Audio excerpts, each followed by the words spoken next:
سڵاوتان لێبێت بینەرانی خۆشەویستی تەلەڤیزیۆنی کۆمەڵە ئەم کاتەوە هەموو کاتێکیشیانتان باش لە بەرنامەی هەفتانەی ئێمە بینەرانەوە کە هەموو ڕۆژانی هەینی دەبینە میوانی ماڵەکانی ئێوەی ئازیز و خۆشەویست هاتینەتەوە خزمەتتان. بەڵێ ئازیزان لەلای منیشەوە سڵاوتان لەبێت هیوادارم کە لە هەر شوێیەکان ساغ و سڵامەت بن و مەجالیەوەشان هەبێت تا بە کۆتایی بەرنامەی ئەم هەفتەیەش بینەر و بیسەرمان بن هەر وەک ڕواڵی هەموو هەفتە ئەم بەرنامەیە چەند بابەت و چەند وڵامی ئەو پرسیارانەی کە ناردووتانە لە خۆ دەگرێت هەر لێرەوە زۆر سپاسی وازیزانە دەکەین کە نامیان نردوو بۆ بەرنمەکەی خۆتان و هەر لێرەشەوە داوای لێبوردن دەکەین ئەگەر مەجال نەبوو نامەکانی ئەو بخێنرێتەوە چون بە پێی مەجال بەرنمەکەمان 1 ساعتە حتمما لە هەفتانی داهاتوودا نامێ و ئازیزانی کە نردویانە حتمما دەخوێنینەوە. بە لێرە بەرنمەکە دەست پێ بکەین فەرموو. بەڵێ عزیزان، ماشینی کوشتاری ڕژیمی کۆماری ئیسلامی خێراتر بووە لە چەند ڕۆژی ڕابردوودا جنایەتکارانی ڕژیم بە شێوەیەکی بێباکانە و بەبێ گرنگیدان بە کاردانەوەی بیرۆڕای گشتی تۆمەتباران لە زیندانەکاندا لە سێدارە دەدەن و هاوکات زەخت و گوشارەکانیان بۆ سەر زیندانیانی سیاسی لە ناو زیندانەکاندا پەرەپێداوە. بەڵام هەر وەک زۆر جاری شایەتی ئەوە بووین پەرەسەندنی گوشارەکان و گرتنەبەری ڕێوشوێنی سەرکوتگەرانە نەک لە هێز و دەسەڵاتی ڕژیم بەلکو لە ڕووی داماوی و ترس لە گەشەکردن و پەرەسەندنی خۆپیشاندان و ناڕزایەتە جەماوەرەکانەوە سەرچاوە دەگرێت. ئەم هۆڵە دزی و ترسنۆکانەی ڕژیم بۆ کوشتاری زیندانیان سەرکەوتون نابێت و کرێکارانی ناڕازی و کۆمەڵانی خەڵکی مافخواز و چەساوە ستەمدیت و بەم هۆڵانە چاوترسێن نابن. بەم بۆنەوە کەمپینی هەفتەی دژ بە لە سێدارەدان لە مەودای 13 تا 20 ژانواری ساڵی 2024 میلادی بەرامبەر لەگەڵ 23 تا 29 بەفرامباری ساڵی 1402 هەتاوی ڕاگەیەندراوە. ئێمەش لە بەرنامەی ئێمە و بینەرانەوە داوا لە کۆمەڵانی خەڵکی کوردستان و سەرتاسەری وڵات هەموو ڕێکخراوە مەدەنی و جەماوەریەکان سەرجەم هەڵسوڕاوانی سیاسی و کۆمەڵایەتی بنەماڵە دادخوازەکان خوێندکاران و ژنان و کرێکاران و مامۆستایان دەکەین بۆ ڕزگارکردنی ئەو جگەرگۆشانەی کە لە پێناو ئامانجی هاوبەش و دادپەروەرانەی هەموماندا هاتنە مەیدان و ئێستا لە زیندان و لەژێر ئەشکەنجەدا و بەدان پێدانانی زۆرەملێ سزای ئێعدامیان بەسەردا سپێنراوە بە هەر شێوە کە دەتوانن بەم کەمپینەوە پێوەست بن و دەنگی نا بۆ ئێعدام نا بۆ زیندانی سیاسی بەرزکەنەوە. بەڵێ هەر وەک ئاگادارن کە لە هەواڵەکاندا هاتبوو ڕۆژی چوارشەممەی ڕابردوو سێنزدەی بەفرامباری 1402 هەتاوی لە جریانی بەڕێوەچوونی مەراسمی چوارمین ساڵی کوژرانی قاسم سلەیمانی دوو تەقینەوەی بەهێز لە شوێنی مەراسمەکە لە کرمان ڕوویدا کە بە پێی ڕاگەیاندنەکان تا ئێستا 92 کەس کوژراوە و نزیک بە 300 کەسیش بریندار بوون. بەڵێ ئەمیر بەداخەوە هاوکات لەگەڵ ئەم ڕووداوە وەکو ڕەواڵی هەمیشەیی ڕاگەیاندنی جۆر بەجۆر لەلایەن دەستگا حکوومەتەکانەوە بڵاو کرایەوە.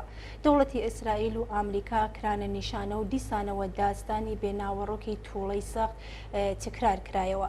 دیارە ڕژیم بە فورسەتی زانی تا لەم کارە ساتە مرۆڤە ئیستفادەی سیاسی بکات و خەڵکی تووڕا لە پشت سیاسەتە چەوتەکانی خۆی کۆبکاتەوە.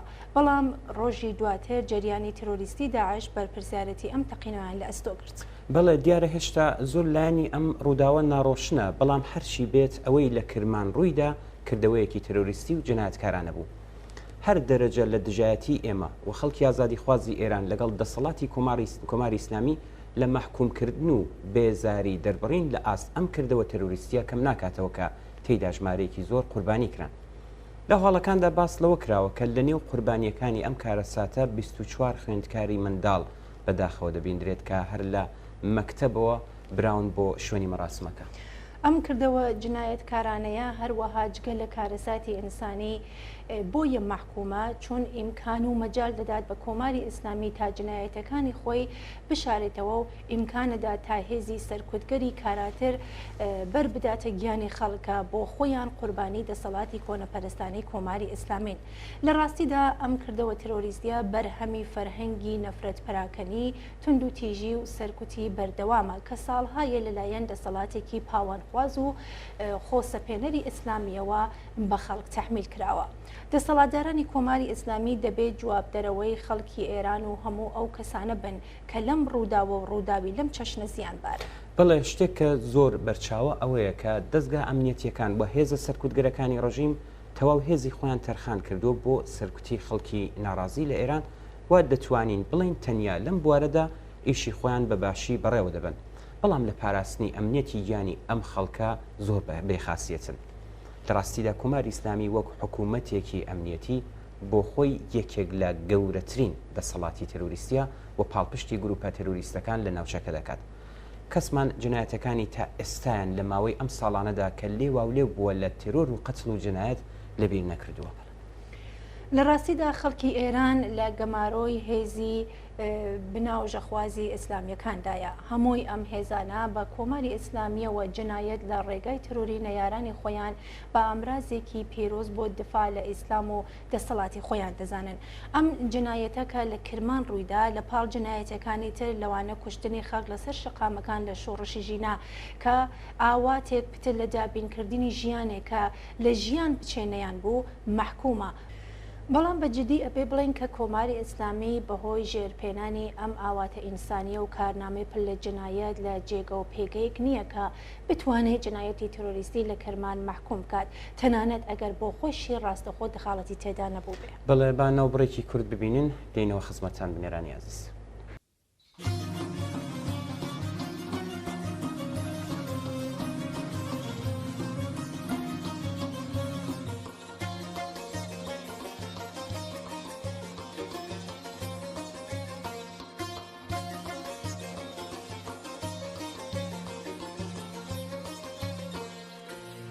بلنجة بلنجة بلنجة هيش نماوة اي بلنجة بلنجة بلنجة هيش نماوة همي ونبو بزربو لجرها وري عباوة همي ونبو بزربو بدس حكمي بلاوة اي بلنجة بلنجة بلنجة هيش نماوة اي بلنجة بلنجة بلنجة هيش نماوة همي ونبو بزربو بدس حكمي بلاوة همي ونبو بزربو لجرها وري عباوة لجرها وري عباوة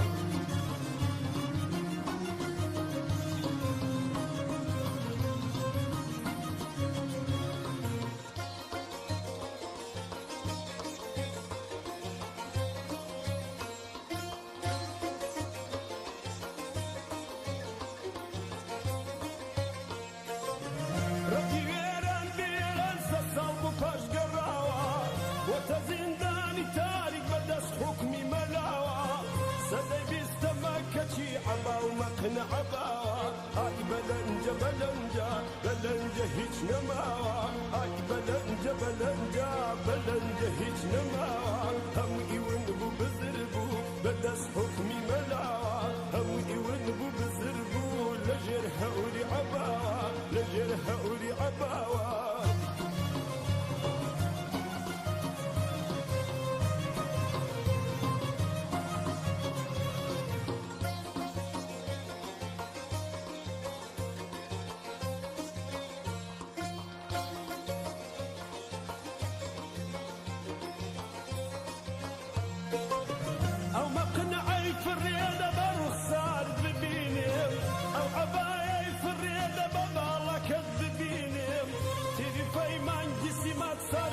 كابلين اي بلنجة بلنجة بلنجة هيش نماوة اي بلنجة بلنجة بلنجة هيش نماوة همي ونبو بزربو بدس حكمي ملاوة همي ونبو بزربو لجرها وري عباوة لجرها وري عباوة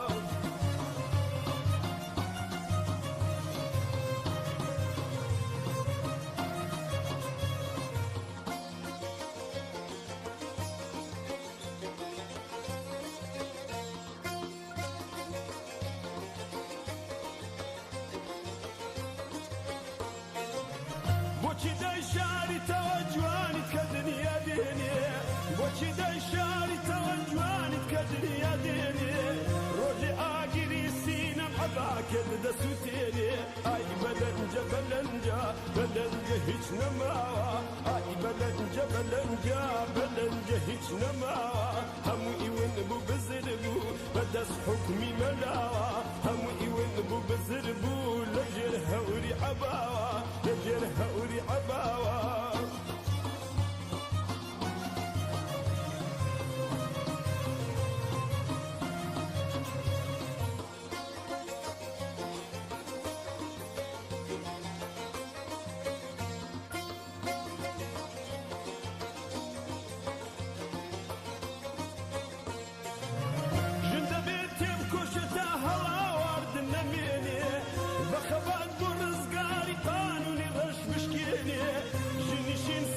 دبي خوي ما في خوي بستيني اي بلنجة بلنجة بلنجة هردميني اي بلنجة بلنجة بلنجة هردميني فقط حكمي ملايا دبي لا تلميني هرا خندك حكمي دبي ونبي لميني اي بلنجة بلنجة بلنجة هردميني فقط حكمي ملايا دبي ونبي لميني فقط حكمي ملايا دبي ونبي لميني هرا خندك بەڵێ ڕێزان هەر وەک پێشتر باسمان کرد دوای ڕووداوی جنایەتکارانی کرمان کۆماری ئیسلامی لە هەموو لایەکەوە کەوتەخۆ کە کارەساتی کرمان ئیسفادەی سیاسی بە قازانجی خۆی بکات هەر لەم بارەوە کاک سەیفەدین لە قوڕوەوە نامەیەکی بۆ ناردوین و نووسیبێتی دەزانین یەکێک لە ناوەندەکانی پرۆپاگەندای دەسەڵات ئیمام جومعەکان و نوێژی هەینیە بۆ ئەم ناوەندە لە هەموو ڕووداوەکان و لەوانە لە ڕووداوی کرمان دیاری دەکەن کە چی بڵێن و زەینی خەڵک بە چیەوە خەریک بکەن لەوانە بەپێی گزارشی سایتی دیدەبان نزیک بە سپای پاسەران سید ئەحمەد ئەلەمەلهودا ڕۆژی 15 دەی مانگ لە خوتبەی نوێژی جومعە لە مەشهەد باسی لە ڕووداوی کرمان کردووە و توێتی ئەمە کاری داعش نییە ناوبراوتی دوێنێ داعش لە ڕاگەاندنێکدا ڕایگەاند کە ڕووداوی کرمان کاری ئێمە نییە دوانی ڕۆی هەمان ڕۆژ لە ڕاگەاندرێکی تردا ڕایگەاند کە ئەم ڕووداوە کاری دوو کەس لە ئەندامانی ئێمە بووە بۆیە جەنابیان نەتیجە دەگرێت کە ڕووداوی کرمان کاری ئەمریکا و ئیسرائیل بووە چون ئەوان لە هەڕەشەکانی ڕێبەری ئیسلام ترسا بوون و تۆڵەی خۆیان لە حاج قاسم کردەوە ئەلەمەلهودا هەروەها وتی گیان لە دەستانی 91 کەس لە ڕواڵەتدا ڕەنج و نیگەرانیە بەڵام لە ناوەڕۆکدا لوتفی ئیلاهیە کە دەبێ هەمومان پێی ڕازی و شکرگوزار بین و لە هەڵبژاردندا ئەم ڕازی بوون و شکرگوزاریە بە لوتفی خوددا نیشان بدەین سپاس بۆ کاک سەیفەدین منیش هەر لەم بارەوە نامێک هەیە کە کاک ڕەشاد نردوویەتی و ئەویش باز لە هەوڵی ئیستفادەی ڕژیم لەم کارە ساتە دەکات کاک ڕەشاد نووسیەتی لوتفوڵڵا دشکام لە خوتبەکانی ڕۆژی هەینی لە شیراز دوای ڕووداوەکەی کرمانوتی ئێمە دەزانین هەر خوێنێک بەدەست داعشیەکان بڕێژێ دەستی ئەمریکا و ئیسرائیلی لە پشتدا ئەم وتەبێژەی نوێژی جومعە ڕوو لە خەڵکوتی ئەگەر دەتانەوێت تووڵە بسێنەوە ئەگەر دەزانن کە دوژمن خەریکە ئێوە لە ناو دەبات بابەتی بنەماڵە و منداڵ بوون وەک جیهاد چاولێ بکەن وتی چ کەسێک جێگای حاج قاسم دەگرێتەوە ئێمە ئەمڕۆ لە سنووری ڕاست کە تا لوبنان شەهید دەدەین دەبێت کەسانێک جێگای ئەوان بگرنەوە بۆیە پێویستمان بە جەمعێتی جوان و نەسلی جوان هەیە منداڵ بوون ئەرکی سەرەکی خانمان و نابێ فریوی کەسانێک کە حیجاب فڕەئەدەن و سەگ لە باوەش دەگرن خوان بەڵێ زۆر زۆر سپاس لەم بەڕێزانە چەند پامی تر هەر لەم بارەوە هەن کە قسەی سەیر و سەمەری زۆری تایە وا بزانم ناکرێ خۆمانی پێوە خەریک بکەین بەڵام چەند بابەت هەن کە پێم وایە لە بابەتەکانی ئەمڕۆماندا هاتووە ئاماژیان پێ دەکەین لەوانە بابەتی گاڵتەجاری هەڵبژاردن بەڵام با باسی ئەو قسە بکەین کە دەڵێ ڕووداوی جەنایەتکارانی کرمان کە 91 کەس قوربانی کران لوتفی خوددایە و دەبێت شکرگوزار بین ئەمانە لاسایی خومینی دەکەنەوە کە کاتی خۆی شەڕی ئێران و عێراقی بە بەرەکەتی ئیلاهی ناوبرد ئەلبەت بەرەکەت بوو چون ئیمکانی فراهم کرد کە بە بیانووی شەڕ دەسەڵاتی خۆی و حکوومەتی ئیسلامی بە قەتل و ئامی هەزاران کەس جێگیر بکات و زۆر یەک لە نارانی سیاسی و جریاناتی سیاسی لەناوبەرێ تەبعیدیان بکات و ئەوانیش واگیانیان بەدەربرد بە زۆر ئاوارەی هەندەران بوو خومینی و حکوومەتی ئیسلامی توانی ئەو جەنایەتە سامناکە ئەو کات بخڵقێنەوە هێرش بکاتە سەر کوردستان و شار بە شار و گوند بە گوند بەڕشتنی خوێنی هەزاران کەس کوردستان داگیر بکات بۆیە توانی چون هێشتا بەشی زۆری خەڵکی ئێران یان بێدەنگ بوون و یان هێشتا ئەسیری ئەوەی پێی ئێژن خۆشباوەڕی یان تەوەهمی خۆیان بە نسبەتی دەسەڵاتی کۆماری ئیسلامیەوە بوون بەڵێ ئەمیر منیش لام وایە بەڵام ئێستا دۆخەکە گۆڕاوە ئێستا کۆماری ئیسلامی لە دۆخێکی تردایە لە زۆر بواردە جگە لە بواری سەرکوتکردن نەبێ فەشێڵی هێناوە دۆخی خەڵکیش گۆڕاوە ڕاستە ماوەی زۆری برد بەڵام ئێستا خەڵک بێدەنگ نین و ئەو تەوەهمەیان بە کۆماری ئیسلامی نەماوە و ئەم دەسەڵاتە بە درۆزن فریوکار قاتڵ فاسد و دژ بە هەموو بەهاکانی ئینسانی دەزانن بیر لەوە دەکەنەوە کە بۆ ئەوەی ژیانێک بکەن کە لە ژیان بچێ بیر و بووچۆنێکە چووەتە ناخی کۆمەلگاوە ڕێگایەکی تر نییە جگە لە ڕووخاندنی ئەم دەسەڵاتە بە قۆڵێکە ساڵی 96 بانگەشەی بۆ کرا ئیتر تەواوە ماجرا و دوای ئەوە شۆڕشی ژینە هاتە ئاراوە کە ئێستاش هەروە بە شێوازی تر بەردەوامە. ئەم دەسەڵاتە ئێستا تەنیا خۆی بە هێزی سەرکوت ڕاگرتۆ هیچی تر، بۆیە لە ئاوا بارودۆخێکدا جنایەتی کرمان و هەر جنایەتێکی تر لطف و بەرەکەتی خوددا نییە، بەڵکو جنایەتی گروپە ئیسلامیەکانە کە دەبێتە تووڕەئی و قینی زۆرتر لەم دەسەڵاتە و هێزی ڕووخاندن واتە هێزی خەڵکی ڕاپەڕیوی ئێران پتەوتر دەکات. ڕۆژی چوارشەممە 27 دەسامبری 2023 ڕەجەب تایب ئەردۆغان سەرۆکۆماری دیکتاتۆری تورکیا لە میانەی کۆبوونەوە و قسەکردندا لە ئەنکارا بە توندی هێرشی کردە سەر نەتانیاهۆ. ناوبراو بە ئاماژە بە کوشتاری زیاتر لە 23,000 فلستینی لە دەستپێکی شەڕی حەماس و ئیسرائیل و پەلاماری ئەرتەشی ئیسرائیل بۆ سەرغەزە تا ئێستاوتی هیچ جیاوازیەک لە نێوان ئەدۆڵف هیتلێر و نەتانیاهۆ نییە و وەک یەک تاوانیان کردووە. نەتانیاهۆش لە وەڵام بە قسەکانی ئەردۆغان وتی ڕەجەب تایب ئەردۆغان سەرۆکۆماری تورکیا کە بە وتەی خۆی کۆمەڵکوژی لە دژی کوردان ئەنجام دەدات و ڕۆژنامە نووسان زیندانی دەکات دوا کەسە کە دەبێ بانگەشەی ئەخلاق و ڕەوشت بۆ کەسانی دیکە بکات. پێم وایە هەردووکیان ڕاست دەکەن. بە قۆڵی فارسوتەنی دیک بدیک میگەی ڕووسیا. هەردووکیان تاوانباری جەنگین، هەردووکیان و هەر کام بە هەزاران کەسیان لە خەڵکی بێتاوان و ستەم لێکراوی فەلەستین و کورد کوشتووە. هەردووکیان ژن کوژ و منداڵ کوژن، هەردووکیان بە هەزاران تون بۆمب و تەقەمەنیان بەسەر خەڵکی بێتاوان لە کوردستان و فلستین هەڵڕشتووە و گیان لە کوشتاری مرۆڤەکان ژینگەیەکی بەرینیشیان وێران کردووە. هەردووکیان لە تێرۆری نەیارەکانیان دەستی باڵایان هەیە و سڵ لە هیچ ناکەنەوە. هەردووکیان بە دەیان و سەدان جار مافی مرۆڤیان لە پێشچاوی لایەنگەرانی دروینەی ئەم وافە بە تایبەت زل هێز ئەمپریالیستەکان پێشل کردووە. زیندانەکانی هەردوو لایەن قەتڵگای نەیارەکانیانە و بە هەزاران زیندانی ئەشکەنجەدراوی تێدا ئەسیر کراون. بڵێ لەوانەیە تەنیا جیاوازی یان پاساوی نەتانیاهۆ بۆ شەڕ و کۆمەڵکوژی ئەم دەورەی فلستینیەکان جنایەت و کوشتاری بێڕەحمانەی حەماس لە ڕۆژی 7 ئۆکتۆبر لە خاکی ئیسرائیل بێت. بەڵام دەوڵەتی فاشیستی تورکیا بۆ کوشتاری خەڵکی کوردستان لە سێ وڵات و لە سێ بەشی جیاواز واتە ڕۆژاوا، باکوور و باشوور نەتەنیا هیچ پاساوێکی نییە، بەڵکو تەنیا بیان و بەرگری و هەوڵدانی ئەو خەڵکەیە بۆ سەلماندنی مافە سەرەتاییەکانی ژیانی خۆیان و دیاریکردنی چارەنووسی خۆیان. ڕاستیەکی حاشاڵ نەگریشت ئەوەیە کە نە ئەردۆغان دۆست و لایەنگری خەڵکی فلستینە بە غەیری گروپە تۆندڕۆ بنیادگەرە ئیسلامیەکان نەبێت، نە نەتانیاهۆش دڵسۆزی خەڵکی کوردستانە.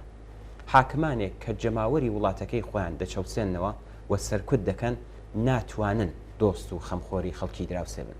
با ئەوەش بڵین لەو ماوەدا سەرڕای ئەوەی دەسەڵاتدارانی تورکیا ئیدانەی ئەو هێرشانە دەکەن کە ئیسرائیل دیکاتە سەرغەزا، بەڵام ئاڵ و گۆڕی بازرگانی نێوان ئەو دوو وڵاتە لە مانگی سێمی شەڕەکەدا بە ڕێژەی 35% زیادی کردووە.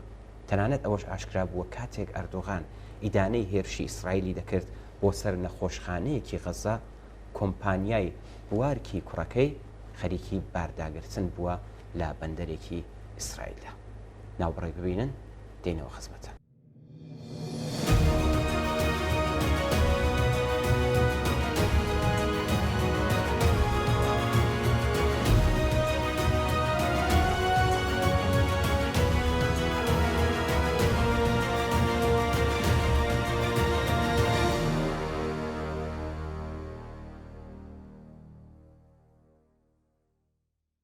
کاک ئەیوب لە پیرانشارەوە لە نامێکدا نووسیەتی لە نێو هەواڵەکاندا هەفتەی ڕابردوو ئەم هەواڵام لا سێر بوو کە پێم باش بوو لەگەڵ ئێوە باسی بکەم تا ئەگەر پێتان باش بوو لە بەرنامەی ئێمە و بینەرانەوە بیخوێنەوە.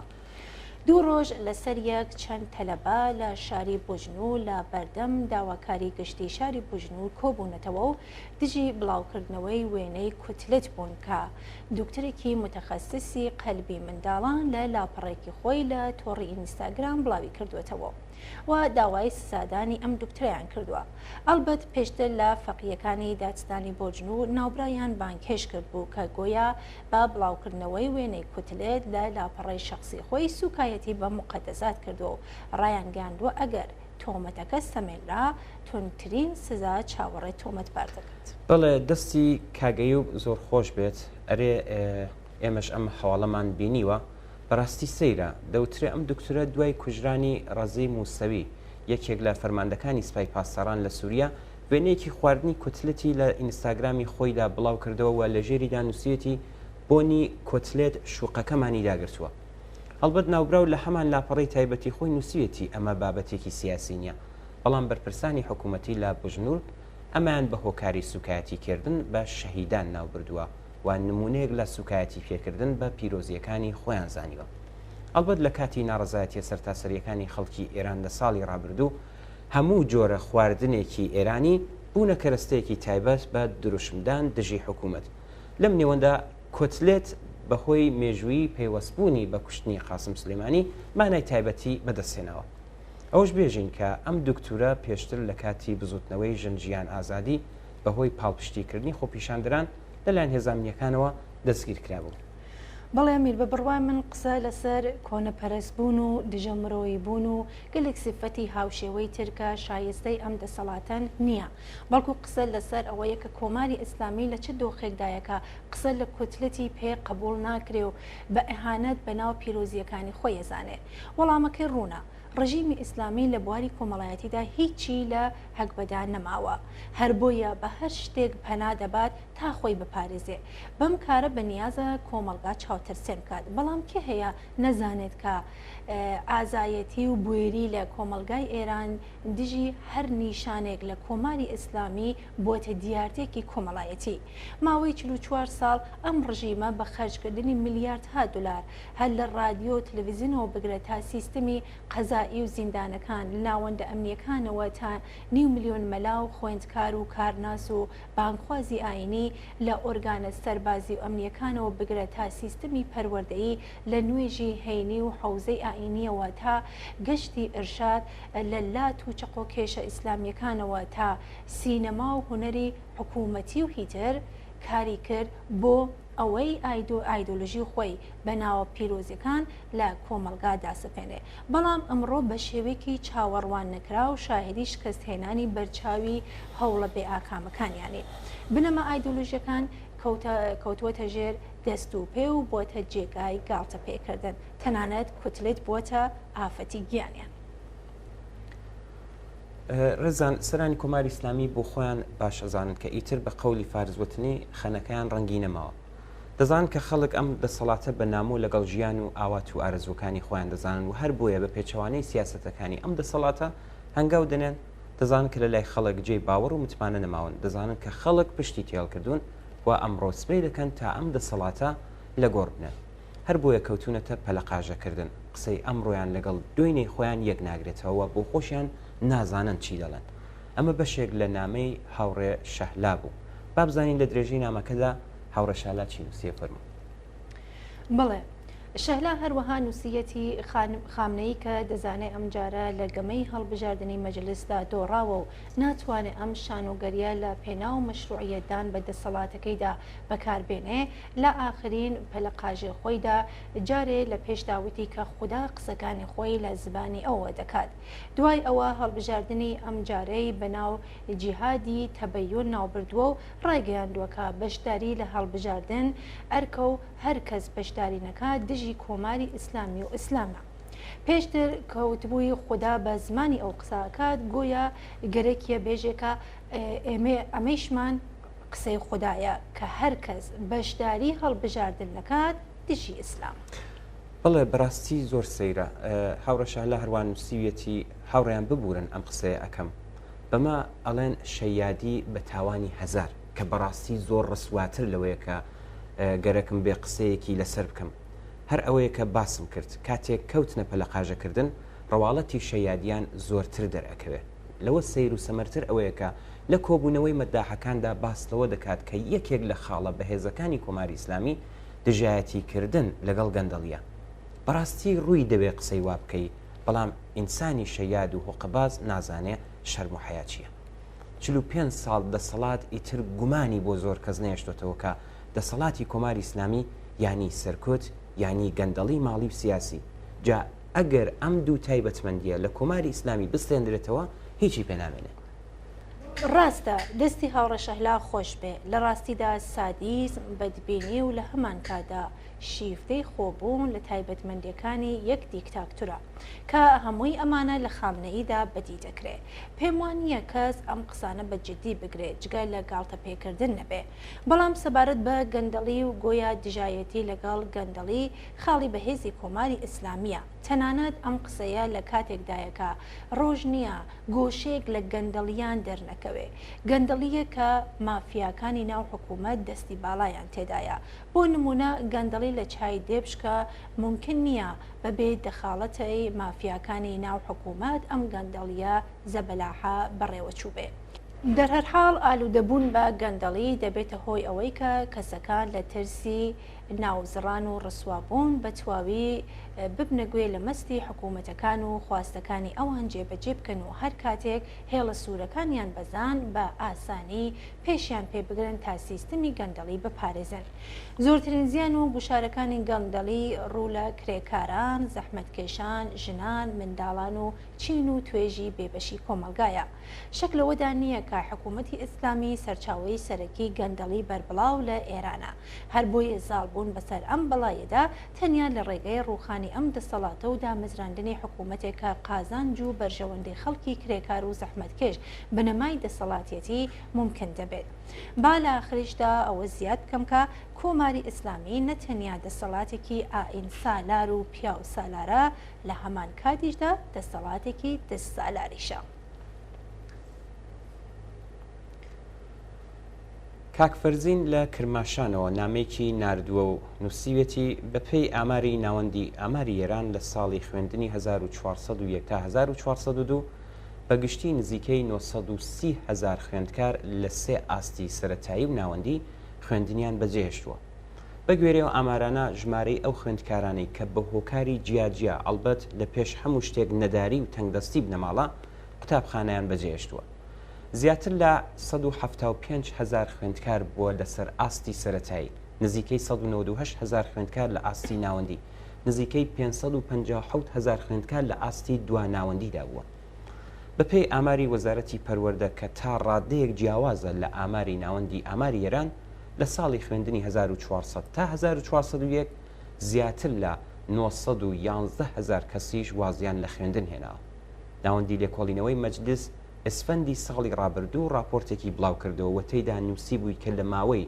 6 ساڵی ڕابردوودا ڕێژەی واسێنانی خوێندکاران بە ڕێژەی 17% زیادی کردووە سپاس لە کاکفەرزین پەرسەندنی هەژاری لە ئێران کە بۆتە هۆی ئەم ناچارکردنی منداڵان بۆ کارکردن و هەم ناچارکردنی کچان بۆ هاوسەرگیری لە تەمەنی خوارەوە گرنگترین هۆکاری واسێنانی خوێندکارانە لە خوێندن لە ئاستە جیاوازەکاندا بەراورد کراوە ئەڵبەت لە هەندێک ناوچەی ئێران لەوانە لە کوردستان قەدەغەکردنی وانەوتنەوە بە زمانی دایک و ئەو گرفتانەی کە ئەم قەدەغەکردنا بۆ فێربوونی منداڵان دروستی کردووە ڕێگری دەکات لە درێژەدان بە خوێندن لە راپۆرتێکدا کە رادیۆ زمانە بڵاوی کردوێتەوە باوکێک دەڵێ ئەمساڵ کچەکەمم تۆمار نەکرد توانای ئەوەم نییە دابینکردنی هەزینەی خوێندن و گواستنەوە بۆ مەکتەب ئەویش بۆ دوو منداڵ بۆم سەخت بوو مەدرسە حکوومیەتەکان بە هۆکاری جیاواز پارە وەردەگرن نرخی جانتا و پێڵا و کتێب و هێتت زۆر بەرز بۆتەوە ئیتر نەمتوانی بینێرم بۆ قوتابخانە هیچ ڕێگەیەکی ترم نەبوو من دژی خوێندنی کچەکەم نیم بەڵام کاتێک ناتوانیت هەزینەی قوتابخانەکەی بدەیت دەبێت واز لە خوێندن بێنێ 6 پۆلی خوێندووە هەموو مانگەی خەرجی قوتابخانەکەی زیاد دەبێت بێژم چی بە هیوام کەس شەرمەزاری منداڵەکانی نەبێت بەڵێ هەر لەو ڕۆژانەدا یەکێک لەو خوێندکارانی کە وازیان لە خوێندن هێناوە بە پامنەری رادیۆ زمانەی وتووە دوای ڕووداوەکەی باوکم ناچار بووم خۆم دوکانەکەی بگێڕم ساڵێک لە دوکانێکدا کارم کرد و دەچوم بۆ مەدرسەش زۆر ماندوو دەبووم دوای 2 ساڵ وردەوردە فێری کارکردن بووم بە هیچ شێوەیەک نەمدەتوانی هەردووکیان بکەم ناچار نەچوومە مەدرسە چونکە توانای ئەوم نەبوو لەلایەک نەمدەویست واز لە کارەکەم پێێنم چون دەبوو دەرامەدێکمان ببێەوە لایەکی ترەوە حەزم لە دەرس خوێندن بوو بەڵام کاتێک پارەت فێنە بێ دیارە ناتوانیت درێژە با خوێندن بدەیت بەپێی لێکۆڵینەوەیکی نێو خوێندکارانی ئێراندا هەژاری ئابووری و نەتوانینی خەرجی خوێندن زیاتر لە هەموو هۆکارێکی دیکە ناچاریان دەکات کە خوێندن بەجێبێڵن. زۆر یەک لە خێزانەکان لەگەڵ ئەم کێشەیە ڕوبەڕوون و لەوانەیە لە کۆتاییدا ناچار بن واز لە ناونووسیکردنی منداڵەکانیان لە قوتابخانە بێنن. بەشێک لەو منداڵانە کە وازیان لە خوێندن دێنن یان بە هەر هۆکارێک واز لە خوێندن دێنن دەخرێنە ڕیزەکانی منداڵانی کار. هیچ ئامارێکی وردی منداڵانی کاریش لەبەردەستانیە. ئەمە یەکێک لە ڕوخسارە ناحەزەکانی دەسەڵاتی سەرمایه‌داریە، ئەلبەت بە دۆزی ئیسلامی کە لەم راپۆرتەدا باسکرا. کاک مەحموود لە سەقزەوە نامێکی بۆ ناردوین و نووسیەتی بانکی ناوەندی لە ماوەی ڕابردوودا دوایین داتای خۆی سەبارەت بە گەشەی ئابووری ئێران لە 6 مانگی ساڵی 1402دا بڵاو کردوێتەوە. بە گوێرەی داتاکان گەشەی ئابووری بە نەوتەوە 4.7% و بەبێ نەوت 3.6 ئەمەش ئاماژەیە بۆ باشتربوونی ئەو ئامارانە بەراورد بە هەمان ماوەی ساڵی ڕابردوو. بەڵام کەیەکێ نەزانێ ئەم ئامارانە ساختگین و دەسەڵاتی کۆماری ئیسلامی بە زیلا ڕوومەتی خۆی سوور ڕادەگرێ. گەشەی ئابووری کە نەبێتە هۆی گەشەی بژێوی خەڵک تەنیا چەواشەکاریە کە ئەڵبەت تازگی نییە و ئەمە ڕۆشتی دەسەڵاتی کۆماری ئیسلامیە.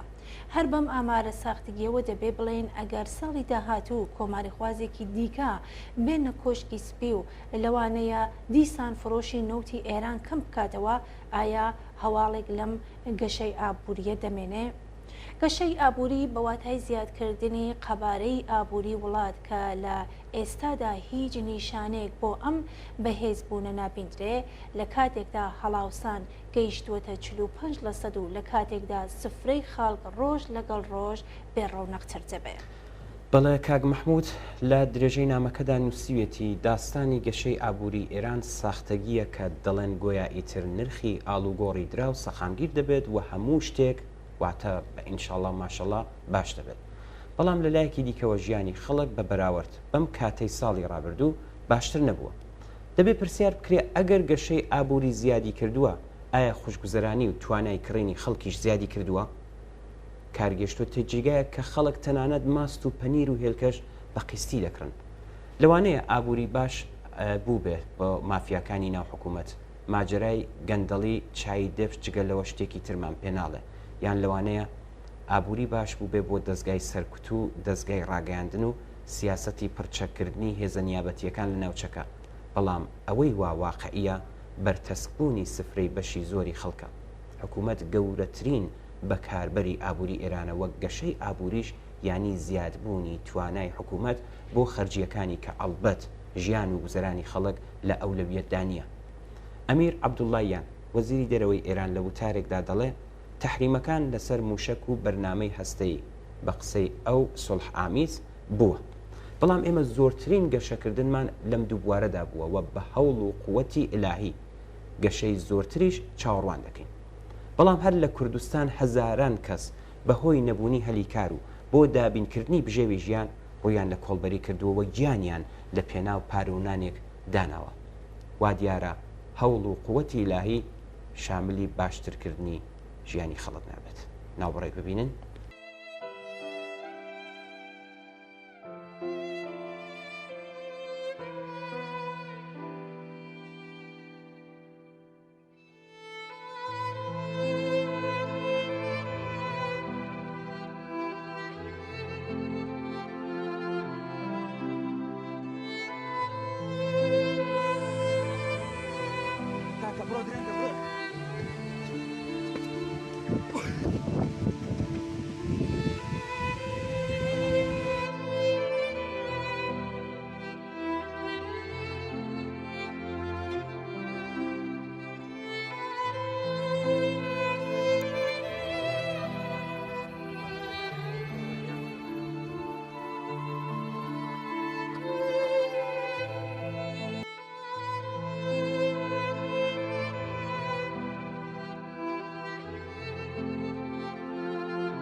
هاوڕێ پەروین لە نامەیەکدا تیشک دەخاتە سەر قسەکانی ئەم دوایانەی خامنەئی و دەڵێ ئەلی خامنەئی ڕێبەری کۆماری ئیسلامی لە دیدارێکدا لەگەڵ ژمارێک ژن پرسی ژن لە ئیسلامی بە یەکێک لە خاڵە بەهێزەکانی ئەم ئاینە زانی وتی نابێت ئێمە لە بەرابەر غەربدا جواب دەرەوە بین. خامنەئی لەم دیدارەدا ڕێبازی ئیسلام و ڕۆژاوای سەبارەت بە ناسنامە و بەها و ماف و ئەرک و ئازادی و سنووردارکردنی ژنان لە دژایەتی یەکتر وەسف کرد و بانگەشەی ئەوەی کردکە فەرهەنگی ڕۆژاوایەکان لە بارەی ژنەوە ئاقلانە نییە. هەروەها وتی بابەتێکە بنەماڵە وێران دەکات ڕۆژ لە دوای ڕۆژ لە ڕۆژاوا زیاتر بەرچاو دەکەوێت. ناوبراو بێ ئەوەی باز لە پێشلکاری بەربڵاوی مافەکانی ژنان لە ئێران بکات بەڕوونی باسی لەوە کردکە یەکسانی جنسیەتی لە بنەڕەتدا هەڵەیە و دەبێ لە جیاتی ئەوە وشەی دادپەروەری جنسیەتی بەکاربهێنرێت. واتا پیاوان کە لای ئەو فەرزە جنسی باڵا دەست دەبن دەبێت لەگەڵ ژنان بە عەداڵەت ڕەفتار بکەن. بەم جۆرە ئاشکرا و بە ڕوونی دژایەتی خۆی لەگەڵ یەکێک لە بنەماکانی شۆڕشی ژینا واتە ژن بە مانای بەرابەری دەربڕی و تەنیا داوای لە حکوومەت و پیاوان کردکە بە عەداڵەت بن لەگەڵ ژنان و جارێکی تر فەرهەنگی ڕزیوی پیاو سالاری کە یەکێک لە بنەماکانی حکوومەتی ئاینیە دووپاتی کردەوە.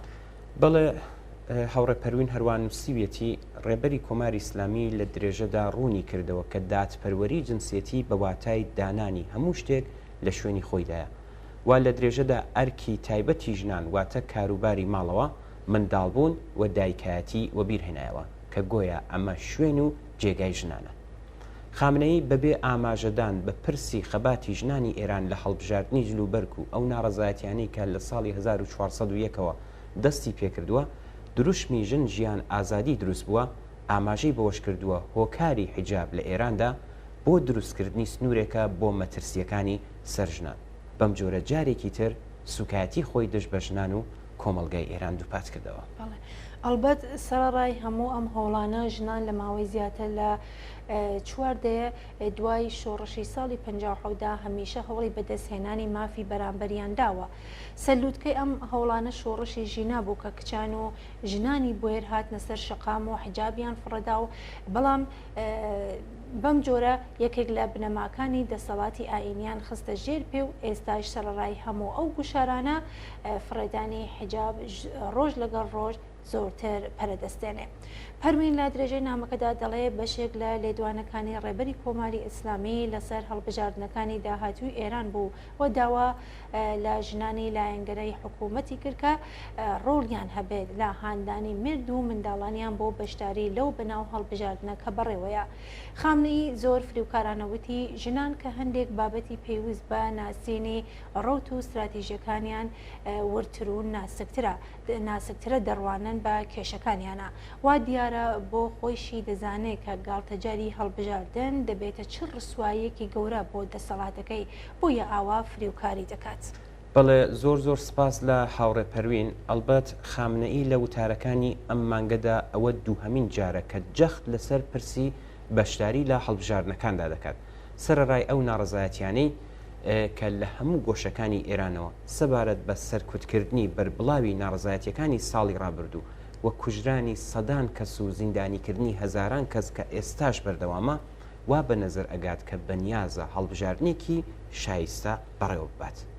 بەڵام گومان مەکەن کە دەسەڵاتدارانی کۆماری ئیسلامی لە بەشداری خەڵکی وەگیان هاتووی ئێران لەم گاڵتەجارەدا بەجددی نیگەرانن و دەزانن کە زۆر کەس لای لێ ناکەنەوە. هەر بەم هۆیشەوە عەلی خامنەی دەست و پەیوەندیەکانی حکوومەت لە هەر دەرفەتێک کەڵک وەردەگرن تا گیانێک بە گاڵتەجاری هەڵبژاردن بدەن. بەڵام هەروەک باسمان کرد جارێکی تر بەشی زۆری خەڵکی ئێران بە بایکۆتی ئەم گاڵتەجارە جوابێکی مەحکوم بە خامنەی ئەدەنەوە.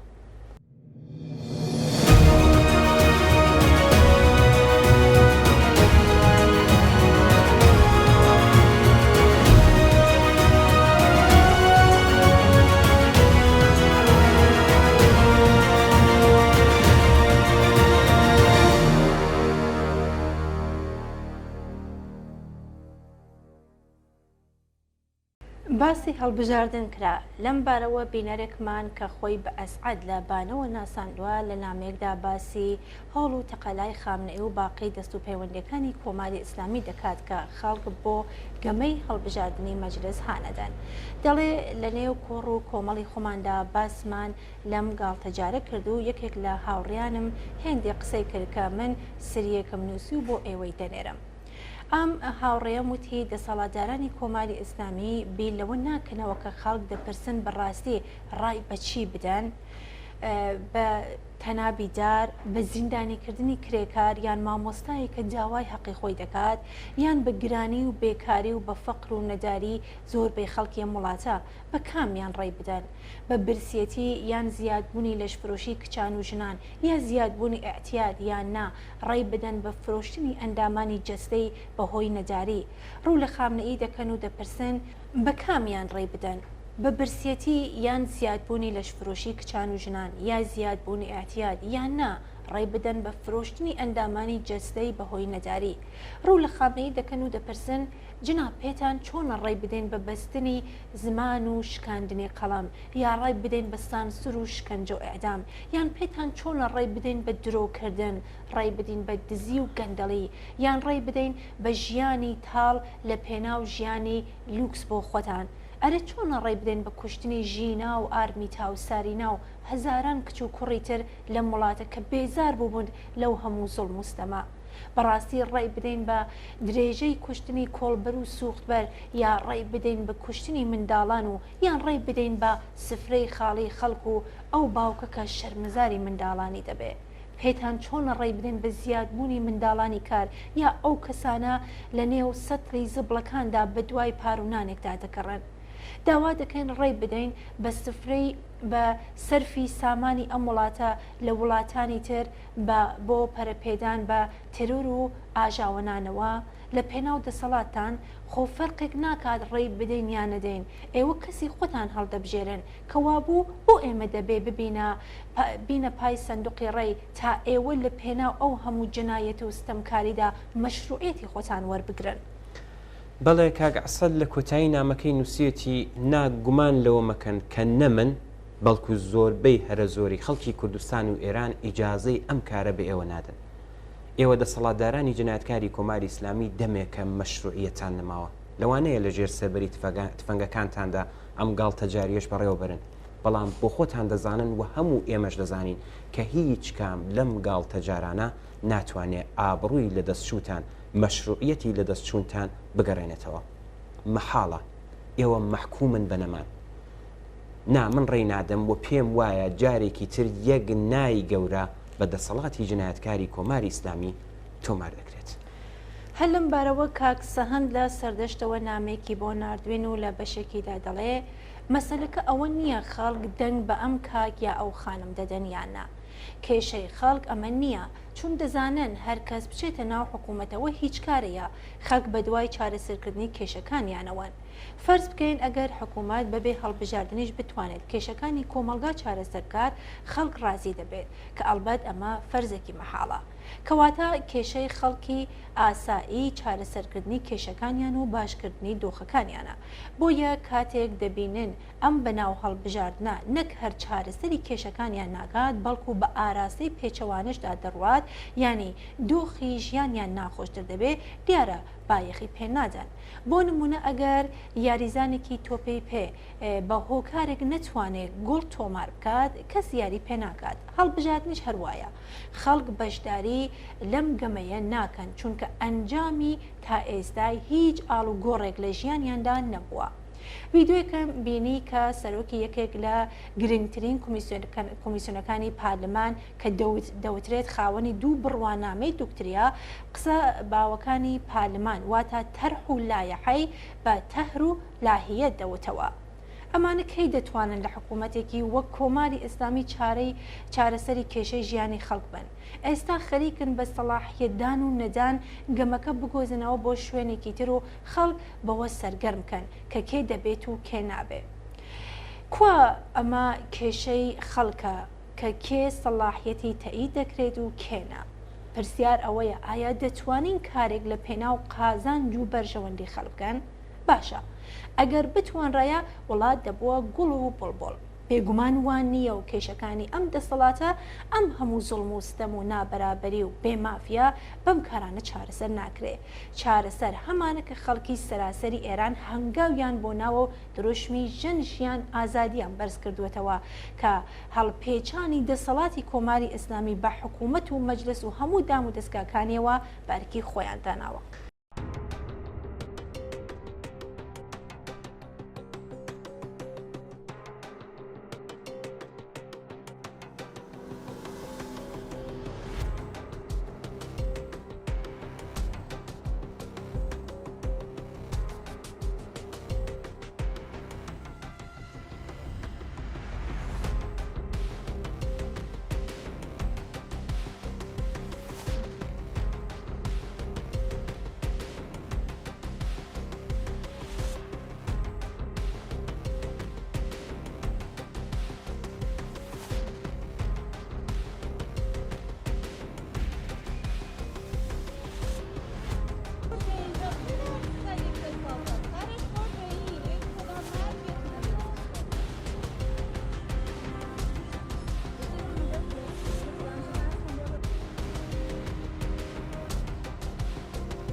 ڕێزان بیسوتە دەکرێت پەنیر و ماست و باقی خۆراکیەکان بە قەرزکردن واتە بە قستی دەست پێوێت؟ بەڵێ ئەمیر بیستومە لە قسەکانی پێشوماندا ئیشارەمان پێکرد. ئەتفاقەن بینەرێکمان کە خۆی بەدلێ لە بۆکانەوە ناساندووە لە نامێکدا لەسەر ئەم بابەتەوە قسەی کردو و نووسویەتی لەم ماوەی دواییدا سەرهەڵدانی زۆری بازرگانی خدمەتگوزاریە داراییەکان و کۆمپانیا دەست پێشخەرەکان لە بواری کڕینی قەرز لە ئێران دروشمێکی نوێ هێناوەتە ناو سایتەکانی کڕین و فرۆشتنی کاڵاکانەوە. ئەمڕۆ بکرێت دواتر پارە بدە. هانی کڕینی کاڵا بچکەکان دەدەن و تەنانەت شتومەتێکی خوراکی ڕۆژانە وەک بەرهەمە شیرەمەنیەکان و گۆشت و میوە بەقیست. ئەم پەرەسەندنە لە ژینگەی بازرگانی ئێراندا حکایەت لە دۆخی دارماوی ئابووری ئێران دەکات کە ژیانی لە بەشی هەرە زۆری دانیشتوانی کۆمەلگا تاڵ کردووە. هەرچەندە زۆرێک لە بەکارهێنەران بۆ خزمەتگوزاری ڕازین واتە ئەمڕۆ بکڕە دواتر پارە بدە، بەڵام گەشەی کتوپڕی ئەم جۆرە بازرگانیانە کە لە زۆر حاڵەتدا بەهۆی لۆبیەکانی حکوومەتەوە گەشە دەکەن وەرگێڕانێکی کۆمەڵایەتی هەیە کە پێمان دەڵێ خەڵکی ئێران هەژارتر بوونەتەوە. ئەلبەت وای لێ هاتووە داتاکانی نێو حکوومەتیش باس لەوە دەکەن، هەموو باسی تەوەڕم و گرانی دەکەن، بەڵام ناڵێن کێ بەرپرسیارە جگە لە حکوومەت نەبێ. سپاس لە کاک دلێر. دۆخی نائارامی ئابووری و هەڵاسانی بەردەوامی ئابووری ئێران توانای کڕینی بە شێوەیەکی بەرچاو کەم کردوێتەوە. لەم ساڵانەی دواییدا ڕێژەی هەڵاوسان خێراتر لە زیادبوونی موچە گەشەی پێکردووە و بە تێپەڕبوونی کات هێزی ئابووری گروپە لاوازەکانی کەم کردوێتەوە. هۆی سەرەکی ئەم وەزعیەتەش هێزەکانی حکوومەتن. حکوومەت وەک گەورەترین ساحب سەرمایە خەرجی زۆرە کە پێشتر ئاماژەمان پێدا.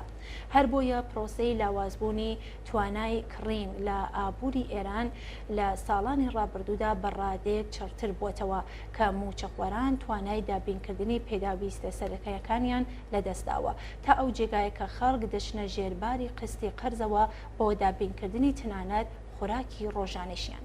بەڵێ لەوانەیە بێڕەبت نەبێت کە جارێکی تر باسی پرۆژە یاسای بودجەی ساڵی 1403 بکەین کە نیشان ئەدات ئەم دۆخە خراپتر ئەکات. ئەم بودجەیە پشتبەستووە، یەکەم بە قیمەتی نەوت و دووهەم بە ماڵیات یان باج. با بزانین ئەم باجە چۆن دابین دەکرێت. لە ڕاستیدا لە ئێرانی ژێردەسەڵاتی کۆماری ئیسلامی دوو جۆر ئابووری بوونی هەیە. یەکەمیان لەلایەن سوپای پاسدارانەوە بەڕەوە دەبردرێت و پتر لە 60% ئیمکاناتی ئابووری وڵاتی لەبەردەستدایە و دیارە کە باج نادا. دووەمیشیان بریتیە لە ئابووریە کە لە ژێر دەسەڵاتی دەوڵەتدایە. لەم بەشەی ئابووریدا باج وەرگرتن لە دەوڵەمەندەکان بەهۆی ژمێریارەکی دواکەوتووە مەحاڵە، کەواتە ئاسانترین ڕێگا بریتیە لە وەرگرتنی باج بە شێوەیەکی ناڕاستەوخۆ لە خەڵک. بۆیە دەوڵەت بە ڕەچاوکردنی سیاسەتی زگ هەڵگوشین دەستبردن بۆ گیرفانی خەڵکی دەست پێ کردووە. ئەمەش وشارێکی لە ڕاددەبەدەر دەخاتە سەرچین و توێژە هەژار و موچەخۆرەکان.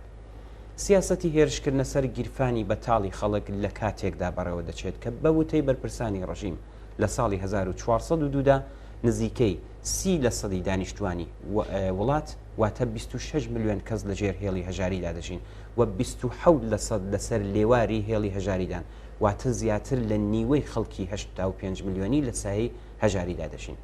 بەڵام بەم حاڵەشەوە ئەم خەڵکە لە ڕاددەبەدەر هەژارە، دەبێت هەزینەی دامەزراوە مشەخۆرەکانی دەسەڵاتی ئاینی دابین بکەن. بۆیە سیر نییە کە ماست و پەنیر و سەوزیش بە قیسی بکڕن.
خوێناو یەکەی بەربەت بوو بە ئاڵای هاواری سوود باڵات بوو باڵێنی شەندەر شکاندی شەقڵی چی سنوور تۆ ژنژیان و ئازادیت کردە هاواری یەکگرت و بووی باورە و گیانی تازەی مرۆڤ دۆستی پەراگێت و تۆ ژنژیان و ئازادیت کردە هاواری یەکگرت و بووی باورە و گیانی تازەی مرۆڤ دۆستی پەراگرت و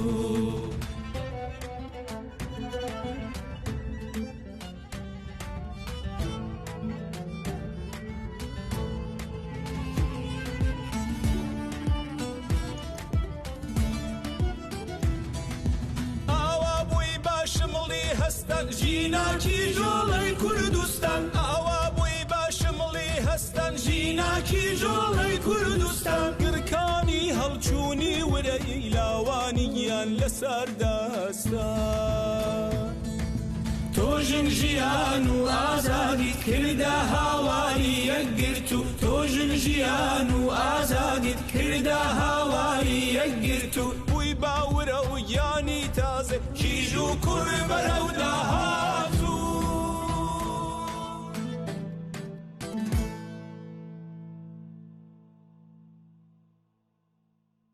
کاگڕێباز لە بۆکانەوە نووسیەتی هاوڕێیان سڵاو ماندوو نەبن دەزانن دوو ڕۆژنامە نووس ئەلاها محەممەدی و نیلوفەر حامدی بەهۆی ڕۆماڵکردنی کوشتنی ژینا ئەمینی لەلایەن گەشتی ئرشادەوە زیندانی کراون ئەلاها محەممەدی لە زیندانەوە نامێکی نووسیوە کە پێم باش بوو بەشێکی بنێرم بۆ ئێوە تا ئەگەر مەجالتان بوو لە بەرنامەی ئێمە و بینەرانەوە نامەکە بخوێنەوە.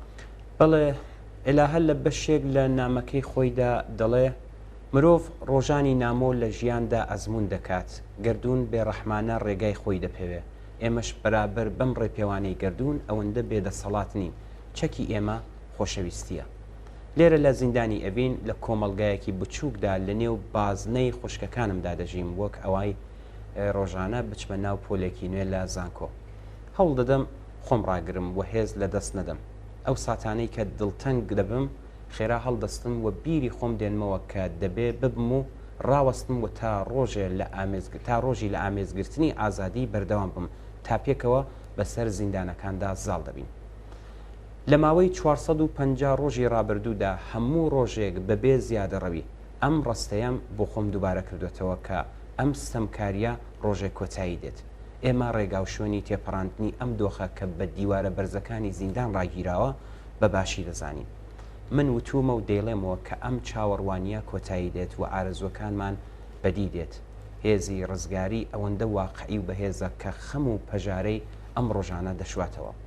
باوەڕم وایە کە بەرزترین دیواری زیندانەکان سەرنجام ڕۆژێک دەڕوخێن و ئەوەی دەمێنێتەوە هیوای ئێمەیە بە ئازادی کە ئەمڕۆ لەو خشتە ڕقانەی دیوارەکان هیوا بە داهاتووە هیوا بە داهاتووە دەچێنن کە بڵینترە لە دیواری هێندێک زیندان.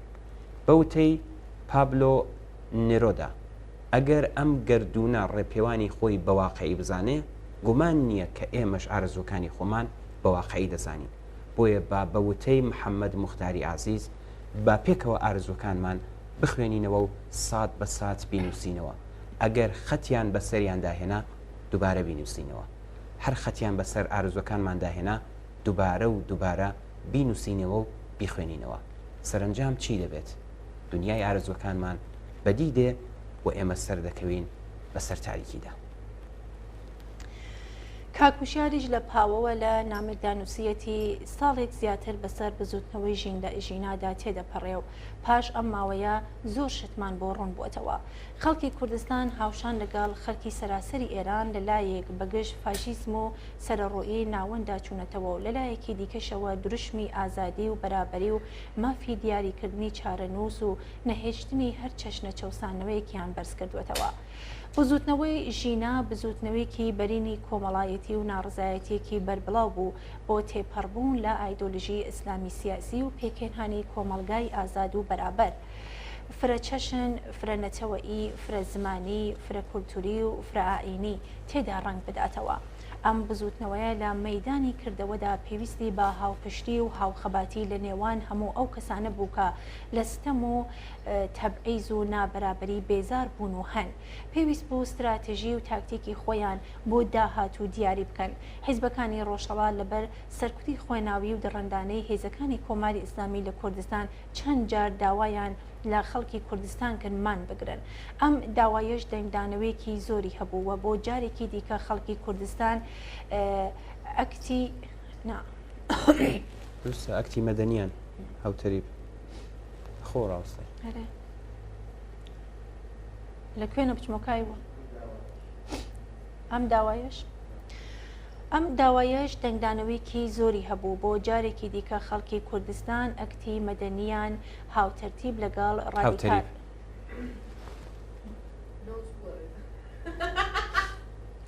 دێستت خوا ئەینووسی تۆ ئەم داوایەش دەنگدانەوەیکی زۆری هەبوو بۆ جارێکی دیکە خەڵکی کوردستان ئەکتی مەدەنیان هاوتەریب لەگەڵ ڕادیکالیزم بوونی شەقام پیشانی ئازادی خوازاندایەوە کەچی لە میدیاکانی ئۆپۆزیسیۆنی بەرەی ڕاستدا دەنگی ڕزگاری و ئازادی خوازی خەڵکی کوردستان وەکو پێویست بە هەندوەرنەگیرا و زۆر جاریش دەنگ هێما و دروشمی شەقامەکانی کوردستان و تەنانەت بەلوچستانیشیان پەراوێز دەخرا. بەڵێ کاگوشیار هەروەها نووسیویەتی من پێم وایە هۆی سەرەکی دەتوانێت مەزنی خوازی و سەرڕۆیی ئۆپۆزیسیۆنی ڕاست یان هەمان پان ئیرانیستەکان بێت کە بیری تەسیان بۆ یەکپارچەیی جۆغرافیای سیاسی ئێران مەجالیەوەیان پێنادا تا جگە لە خۆیان و باڵادەستی خۆیان خەڵکی تر ببینن. هەر بۆیە هێشتنەوەی سوپای پاسداران و هێزە سەرکوتگەرەکان یەکێک لە کۆڵەکە و پاشخانە فکریەکانی نەتەوەی باڵادەست و بیری ئێران شاری بوو. معلوم بوو کە ئەمڕۆ تا هەر لە سەرتاوە لەگەڵ بنەمای فکری شۆڕشی ژینە ناتەبایە. بە درێژایی مێژووی خەباتی سیاسی کوردستان لە هەردوو دەسەڵاتی پاشایەتی و کۆماری ئیسلامیدا خەڵکی کوردستان ڕەچەشکێن پێشکەوتن خواز و مۆدێرن بووە. بۆ خەڵکی کوردستان زۆر گرینگە ئەزمون لە ڕووداوەکانی بزوتنەوەی ژینە و هەموو بەرەو هاوپەیمانەتیەکان وەربگرێت. پێم وایە پلاتفۆرمی تایبەتی خەڵکی کوردستان و ئیستراتیژی دیاریکراو بۆ بنەبڕکردن و یەکلاییکردنەوەی کێشەی نەتەوە بندەستەکان لە بەرەیەکی شۆڕشگێڕانەدا دەتوانێت سنگ و قورسایی ئێمە لە جاران زیاتر پیشان بدات. کاکوشیار لە نامەکەدا دەپرسێ بەڵام کام بەرە بۆ خۆشی هەروە جواب بداتەوە دەڵێ من پێم وایە ئەمە پێویستە بەڵام نابێت چەکی سپی بۆ هەر بەرەیەک دیاری بکەین. مەبەستی من لە بەرەیەکی شۆڕشگێڕانە ئەوەیە کە لە دروشمی ژن ژیان ئازادیدا هاتووە و بە ناوەڕۆکی پابند بێت. کاک فەرشی دیش لە سنەوە لە نامێکدا دەڵێ هاوکات لەگەڵ شەڕخوازی کۆماری ئیسلامی لە ناوچەکە شەپۆلی گرتن و لە سێدارەدان لە ناخۆی وڵات و تیرۆری نەیاران و لایەنگەرانیان لە دەرەوەی سنوورەکان پەرەیسەندووە. کاک فەرشی دەڵێ هەر بۆیە سەرانی کۆماری ئیسلامی لە کۆمەڵگای نێونەتەوەیی بە قاتڵ و دەست ناسراون. بەڵێ لەم نامەیەدا هەروە هاتووە ماوەیەک پێش ئێستا ئیبراهیم ڕەیسی ویستی بەشداری لە کۆبوونەوەی کۆمەڵگای نێودەوڵەتی پەنابەرانی سەر بە نەتەوەیە گرتووەکان بکات بەڵام نەیوێرا سەردانی ژنێف بکات. ڕەیسی کە لە ناو ئێرانیەکاندا بە جەلادی 67 ناسراوە واتە ئەندامی دەستەی چوارکەسی بووە بۆ کۆمەڵکوشتنی زیاتر لە 30,000 زیندانی سیاسی و دەست و پەنجەی سوورە بە خوێنی زیندانیان و لە ترسی دەستگیرکردن و دادگایکردنی لەلایەن دادگای نێودەوڵەتیەوە سەردانەکەی بۆ ژنێف هەڵوەشاندەوە. خامنەی لە هۆڵی ئەوەدا بوو کە دوای ڕاپەڕینی ژینە بە تایبەت دوای سات و سەودایەک لەگەڵ دەوڵەتانی سازشکاری ڕۆژئاوایی حەمید نووری لە دەستی دادپەروەری دەربهێنێت و بیگەڕێنێتەوە بۆ ئێران هەروەک چۆن دەربارەی دیپلۆماتکارە تەرۆریستەکەی واتە ئەسەدوڵڵا ئەسەدی کردی. بەڵام ئەم هەوڵەی خامنەی شکستی هێناو لە ڕۆژی 28 مانگی سەرماوەزی ساڵی 2023 دادگای پێداچوونەوەی سوئێد حکمی بەندکردنی هەتا هەدایی بۆ حەمید نووری قاتڵی ژمارەیەکی زۆر لە ئێران پێشڕاست کردەوە. بەڵێ کاکفەرشید دووبارە نووسیوێتی لە درێژەدا پێم باشە ئەگەر کاتتان ناگرم باسی بابەتێکی تر بکەم. نووسیوێتی لە دوای کوشتنی ژینە ئەمینی لە 25 خەرمانانی 2022 ئەو پرسیارە لە بازنە و ناوەندە سیاسیەکاندا هاتە گۆڕێ کە دەسەڵاتی دیکتاتۆری ئاینی لە ئێران و پاشماوەکانی دیکتاتۆرێتی شای ڕوخێندرا بە دوای چیدا دەگەڕێن و ئامانجیان چییە؟ ئەوەی کە زۆر شرۆفەکار لەسەری کۆکن ئەوەیە کە دەسەڵاتی دیکتاتۆری ئاینی و پاشماوەکانی دیکتاتۆری پاشایەتی دوو دیوی یەک دیوارن. ناکۆکی ئەوان لەسەر مافەکانی خەڵک نییە بەڵکو شەڕە گورگی دەسەڵاتە و لەسەر متاڵانکردنی ماڵ و مڵکی خەڵکە. خەڵکی ئێران دەیانەوێت دەسەڵاتی دیکتاتۆریەت لە وڵاتەکەیاندا بڕوخێنن. کەواتە ئامانجی دەسەڵاتی دیکتاتۆری ئاینی و شاپەرستەکان جگەل لە لێڵکردنی گۆڕەپانی سیاسی ئێران و ناومێتکردن و بێهیواکردنی خەڵک هیچی تر نییە.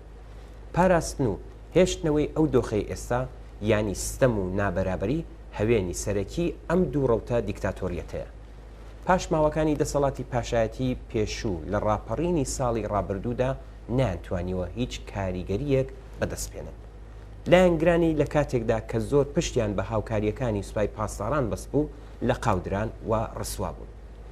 ئەوەی خەڵکی کرێکار و زەحمەتکێش لە ئێران پێویستی پێبێت ئازادی بۆ هەمووان ژیان بۆ هەمووانە کە مێژووی سەردەم بە ئێمە ئێژێ ئەم دوو ڕەوتە واتە ڕەوتی ئیسلامی ئێرانی و ڕەوتی پاوەندخوازی ئێرانی ناتوانن ئەم بیست و داخوازیە سەرەکیکەی خەڵکی ئێران وەڵام بدەنەوە.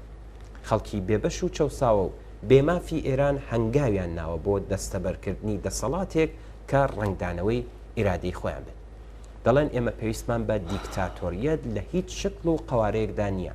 ئێمە پێویستمان بە ژیان و ئازادی و بەرابەریە و ئەویش ئیشی خۆمانە. ناوڕێک ببینن دێنەوە.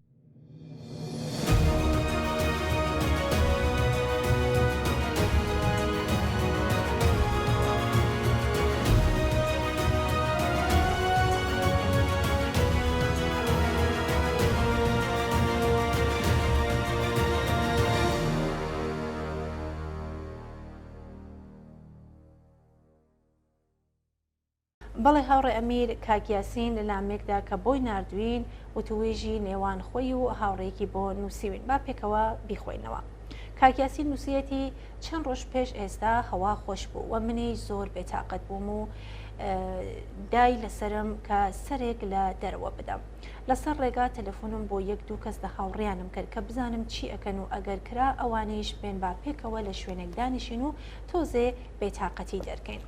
یەکیان جوابی نەداوە، یەکی تەروتی ناتوان و دەسم گیراوە و دانێکی تریان وتی کارم نییە و دێم دەستبینم.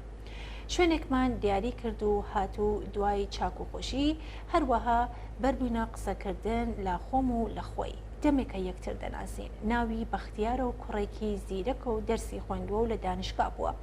بەڵام دەیوت جارێ وازم لێ هێناوە. وتم حیف نەبوو. وتی با خۆشم پێم ناخۆش بوو بەڵام مەجبور بووم. هەستم کرد حەز ناکات بڵێ بۆ مەجبور بووە. بۆیە منیش نەمپرسی بەڵام دەمزانی بۆ. لە ڕاستیدا وەزعی ماڵیان باش نەبوو.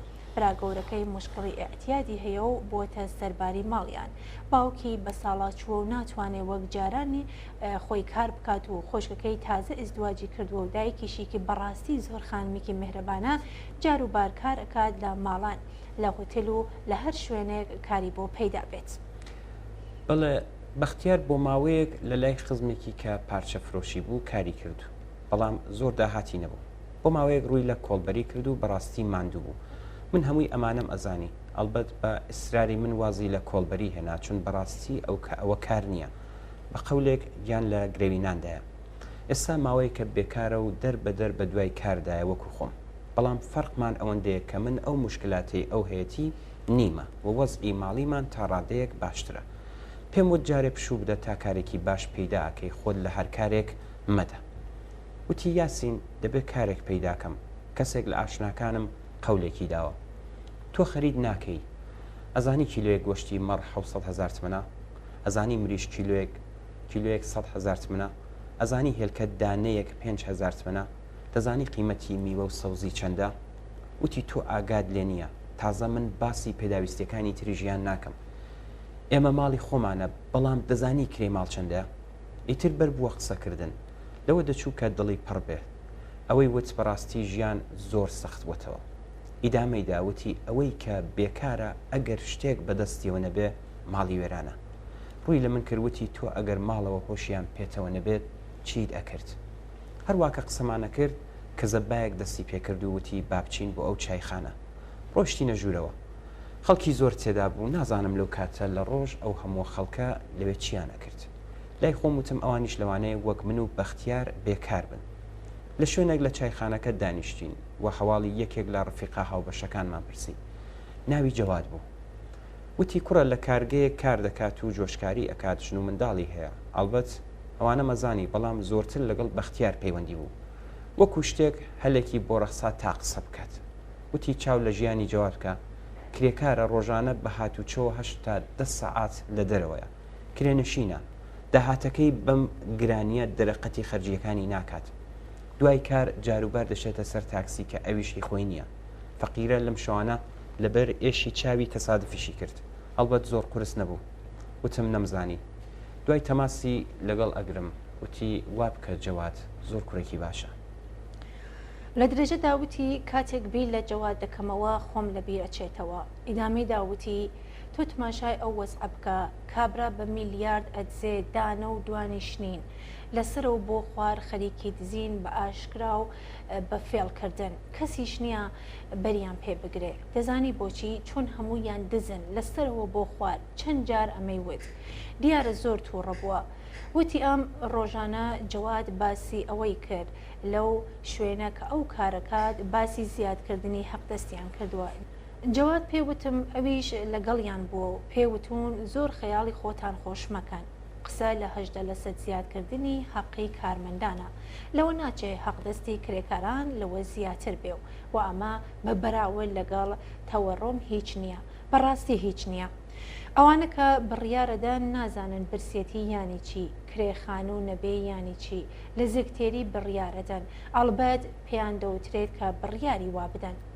بەختیار قسەی گەرم کرد بووە چایەکەشی سەر بووبەوە چای تریان بۆ هێنا وتی ئەزانی چی ئەم حکوومەتە بە ئەنقەس وا دەکات تا خەڵک فەقیر بن ئەمە بۆ خۆی جۆرێک سەرکوتکردنە کەسی برسی بی لە زۆر شت ناکاتەوە و ڕێشەی تاڵی لە ژیانی ناناسێ و هەر لە هەوڵی ناندایە بانقاس خەڵک فەقیرەکەن تا بتوانن سیاسەتەکانی تریان بەڕێوە بەرن تۆ تماشا بکە حقوقی کارمەندان 18% و حەقدەستی کرێکارانیش هەر لەو میزانەدایە حقوقی خۆیان چەندە تازە باسی دزیەکان ناکەین ئەو هەموو پارە و ئیمکاناتە سەرفی خۆیانەکەن و لە حوزەکان و لە دەستگا تەبلیغاتی و دەستگا ئەمنیەتەکان تا ئەرتش و بەسیج و سپا تازە ئەمانە بە کەنار ئەو هەموو خەرجە لە سەرفی هەزینەکانیان لەم وڵاتە و ئەو وڵاتەکان فایدەی چییە؟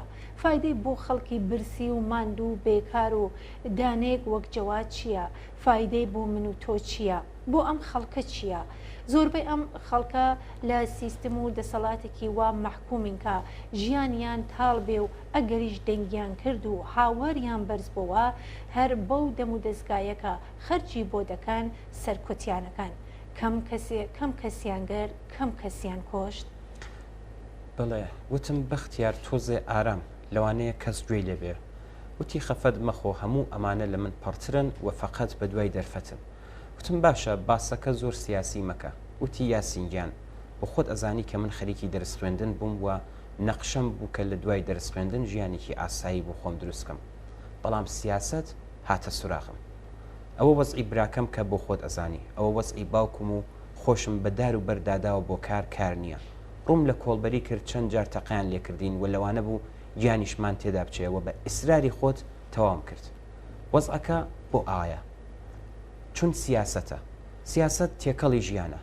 کاتێک ناتوانی گۆش بکڕی ناتوانی میوە بکڕی ناتوانی کرێخانوەکەت بدەیت کاتێک بێکاری ئەمانە ینی سیاست ناتوانی خۆتی لەلا بدەیت تۆ خۆت بێکاری بە دوای کار نییە بۆ کار نییە ئەمە سیاسەتە گیانەکەم مانای ئەوە نییە سیاست خراوە مانای ئەوەیە کە سیاست لە خزمەت بەدەسەڵاتە کێ دەسەڵاتی هەبێ سیاست لە پێناو قازانج و بەرژەوەندی خۆی بەکاردێنێ کەوابوو ئەبێ ئەم سیاسەتە بگۆڕدرێت بۆ گۆڕینی سیاستیش دەبێت دەسەڵات بگۆڕدرێت ئەم سیاسەتە لەم دەسەڵاتە لە پێناو ژیان نییە لە پێناو لە ناوبردنی ژیانە دەبێ بگۆڕدرێت بۆ سیاستێک کە مەجال نەهێڵێ بۆ دزی سەروەتی ئەو جامعەیە سەرفی جامعە بکات هەلی کار دروست بکات ئەزانی چەندە پێویستی ئێستا لە سەر یەک کەڵەکە بوون چاو لە ڕێگاوبانەکان بکە چاو لە وەزعی خزمەتگوزاریەکان بکە چاو لە مەدرسەکان بکە چاو لە ژیانی معلیمان بکە چاو لە نەخۆشخانەکان بکە دەست بۆ هەر کوێ ئەبەی پڕە لە کەم و کوڕی سیاست دەبێ خەمی ئەمانەی بێ سیاست دەبێ ژیانێکی باش بۆ خەڵک دابین کات و ئامانجی بێ بەڵام ئەم سیاستە کە ئێستا بەڕێوە ئەچێ بەم پێچەوانەوەیە تەنیا لە پێناو قازانج و بەرژەوەندی تاقمێکە کە لە دەسەڵاتن یان نزیک لە دەسەڵاتن و نانی لێ دەخۆن بۆیە حازر نابن دەستی لە هەڵگرن مەگەر بە زۆر ئەحساسم کرد کاتێکم قسانەکات تۆزێ ئارامتر بووە وتی من ئومیدوارم پێم وانە ئەم وەزعە هەروە بمێنێ چۆن ئەوە قسەی تەنیا من نییە قسەی زۆر کەسە حەزەکەی تاقیکەرەوە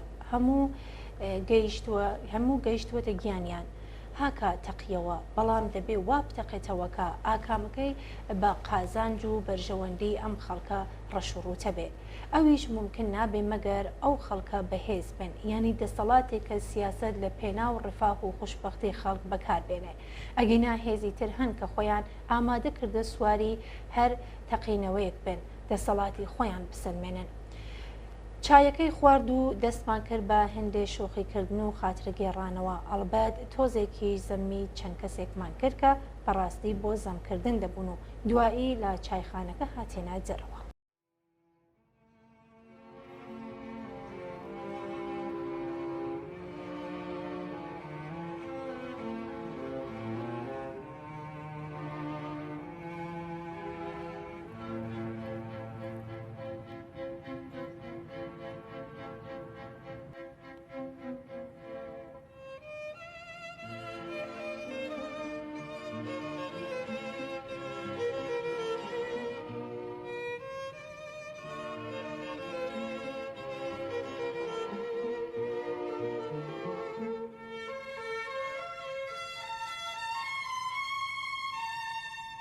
پیش جار بزنید عالم بدونه یار بردن بمم هیچکی میرای سرای گفتن نتانه یار بردن بمم هیار هیار یار بردن بمم 130 سوار یار بردن بمم پیش جار بزنید عالم بدونه یار بردن بمم هیچکی میرای سرای گفتن نتانه یار بردن بمم هیار هیار یار بردن بمم 130 سوار یار بردن بمم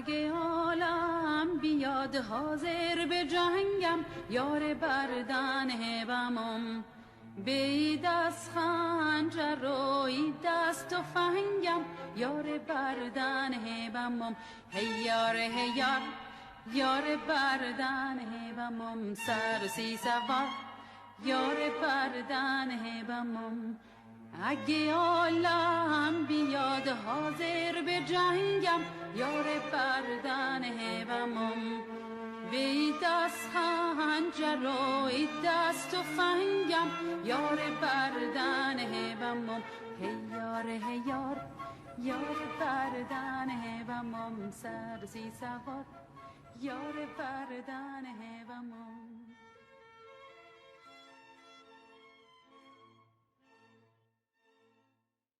بینەرێکمان بە ناوی سورەیە لە هولەندەوە باس لە گزارشی ڕۆژنامەی ئێعتماد دەکات و دەڵێت ئەکاز یان وێنەگرانی ژن هێشتا بۆیان نییە لە مسابقاتی پیاواندا بەشدار بن و وێنە بگرن ئەگەرچی پاش هەوڵ و تەلاشی زۆر بەشداری مەحدودی ژنان لە ئیستادیۆمەکاندا سەلمێنرا بەڵام وێنەگرانی ژن دەتوانن فقط لە مسابقاتێک کە تایبەت بە ژنە حزوریان بێ و ئەکس و فیلم تەهیە بکەن بەڵام هەر بۆ ئەم کارەش لەگەڵ مشکل و گیر و گرفتی زۆر ڕوبەڕوون پێش هەر مسابقەیەک هێندێک دەستور عەمەل دەدەنە دەستی وێنەگرانی ژن کە لە کاتی ئەکسکردندا دەبێ وریابن ئەکس لە کەسانێک نەگرن کە قۆلی کراسەکەیان تۆزێ هەڵکشاوە هەروەها لا وێنەکانیان دەبێ وریای ئەوە بن کە مووی سەری کەسێک بە دەرەوە نەبێ ئەمە لە حاڵێکدایە کە بۆ نمونە لە کایی فوتباڵ کە زۆر جموجۆڵی تێدایە لەوانەیە قۆڵی کراس تۆزێ هەڵکشەیان چەند تاڵی مووی سەریش دەرکەوێت بە وێنەگرانی ژن دەڵێن ئەگەر بە هەڵە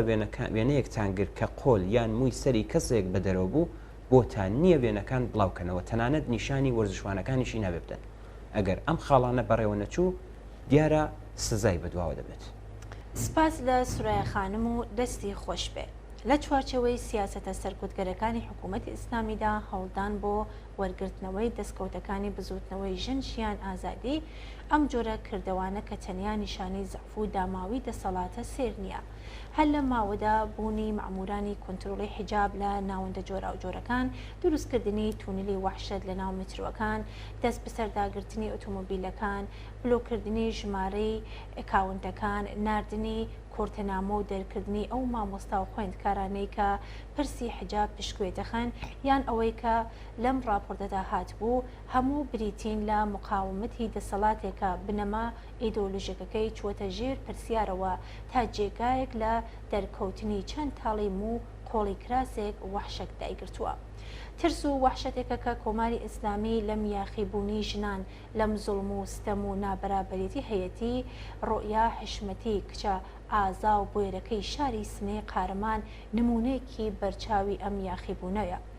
کۆماری ئیسلامی بۆ پاشە کشەپێکردن بە بزوتنەوەی جەماور و وەرگرتنەوەی دەستکەوتەکانی شۆڕەشی ژینا لە هیچ کردەوەیەکی دزی و سەرکوتگەرانە سڵ ناکاتەوە، بەڵام ئەم کردەوانی ڕژیم نیشاندەری هێز و توانای بزوتنەوەی جەماوەریە کە بە خۆڕاگری و بەرخۆردان سیاسەتی سەرکوتی وەحشیانەی دەسەڵاتی سەرەوەی مەزهەبی لەگەڵ شکەس ڕوبەڕوو دەکاتەوە. کاک محەممەد قادری پەخشانە شعرێکی پێشکەش بە ڕۆیا حشمەتی کچە شۆڕشگەڕ و خۆڕاگری شاری سەربەرزی سنە کردووە کە ئێمەش لەم بەرنامەوە پێشکەشی ئێوەی بینەرانمان دەکەین.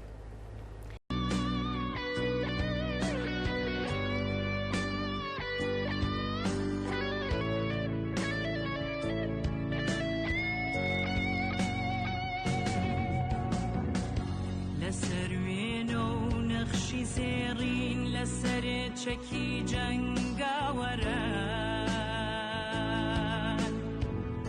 لەسەر تاج و تەختی زێڕی لە جەنگەڵ و دۆڵ و بیابان لەسەر پینەی بەرگی خاکیم لەسەر شەتاوی مانگە شەو لەسەر مەچەکی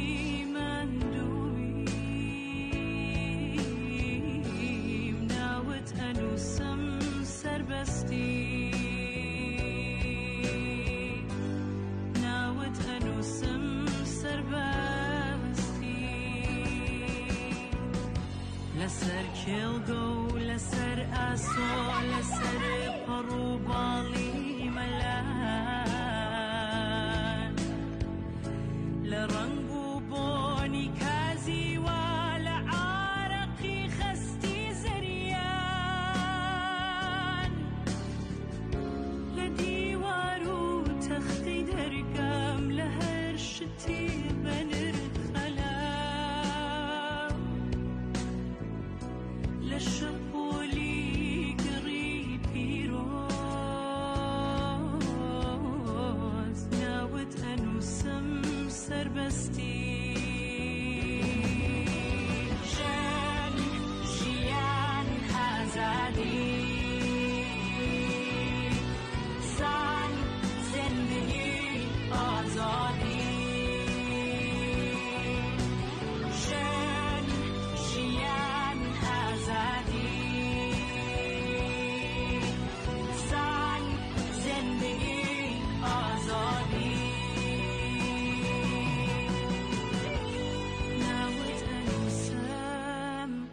کاک محەممەد قادریش بم بۆنەوە پەخشانە شعرێکی پێشکەش بە ڕۆیا حشمەتی کچە شۆڕشیێر و خۆڕاگری شاری سەربەرزی سنە کردووە کە ئێمەش لەم بەرنامەوە پێشکەش بێەوەی ئازیز و خۆشەویستی دەکەین. من ڕۆڵەی سەردەمێکی نوێم دەست لە ناو دەستی هەواڵانم لەم شۆڕشی ژن ژیان ئازادیدا لە ناو شەقامی شارە خۆڕۆشاوم. ڕەشبەڵەکی ئازادیم گێڕاوە سرود و شعری ڕاسان و سربەستیم چڕیوە.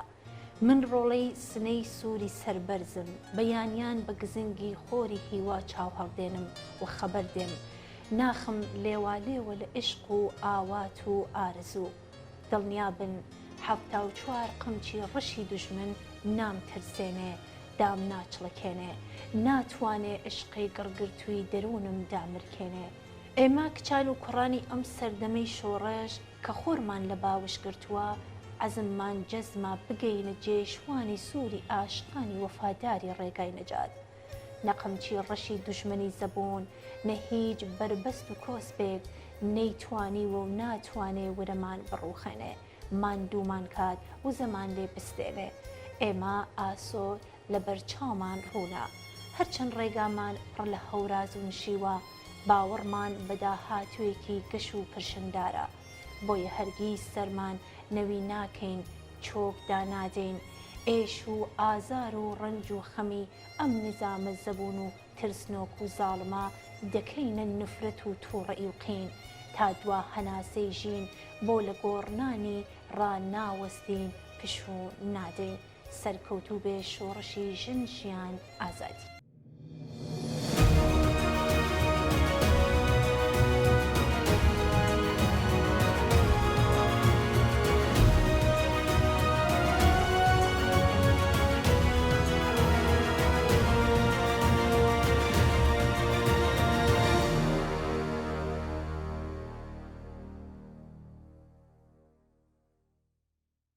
بەداخ و پەژارێکی زۆرەوە ئاگادار کراین کە ئێوارەی ڕۆژی یەکشەمە هەفتەی بەفرانباڵی ساڵی 1402 هەتاوی دڵە پڕ لە ئازار و ناسوورەکەی لاوی ئازیز و خۆشی نەدیت و هاوڕێ محەممەد کەریم ئەفشار لە تەمەنی 25 ساڵیدا لە خەستەخانەی تۆحیدی شاری سنا بەهۆی سەرەتانی کەبد لە لێدان کەوت و ماڵاوایی لە ژیان کرد و چاو گەشەکانی بۆ هەمیشە لە سەریەک دانا.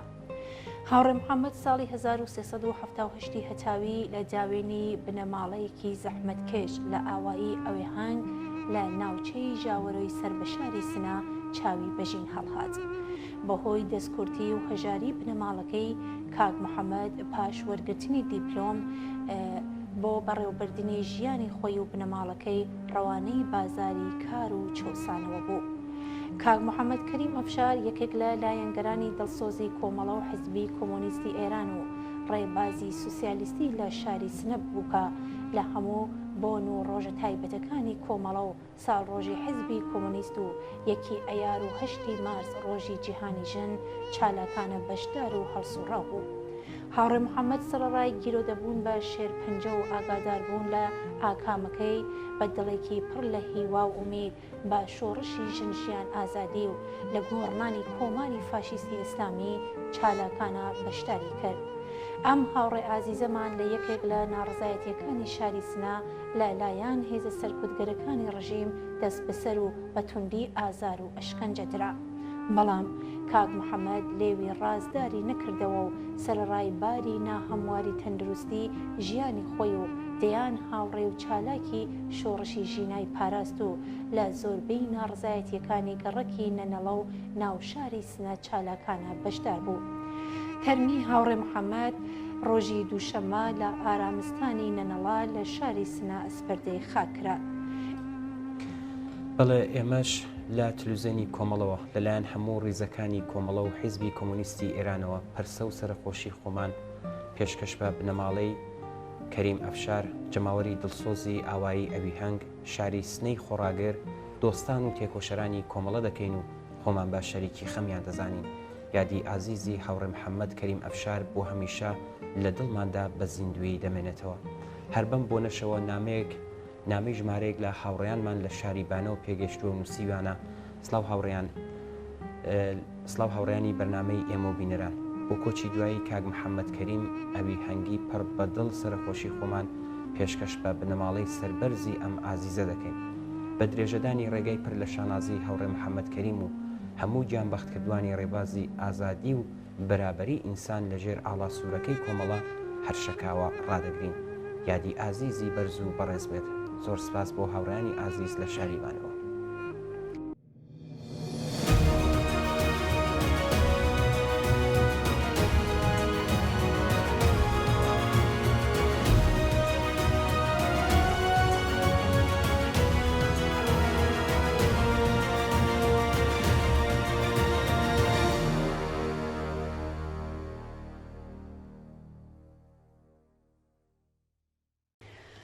بەڵێ بینەرانی ئازیز و خۆشەویست بەم جۆرە گەیشتنا کۆتایی بەرنامەی ئەم هەفتەیە ئێمە و بینەران هیوادارین کە بەدڵتان بوو بێت و کەڵکی پێویستان لێ وەرگرت بێت و زۆر سپاس بۆ ئەوەی کە تا ئێستا بینەر و بیسەرمان.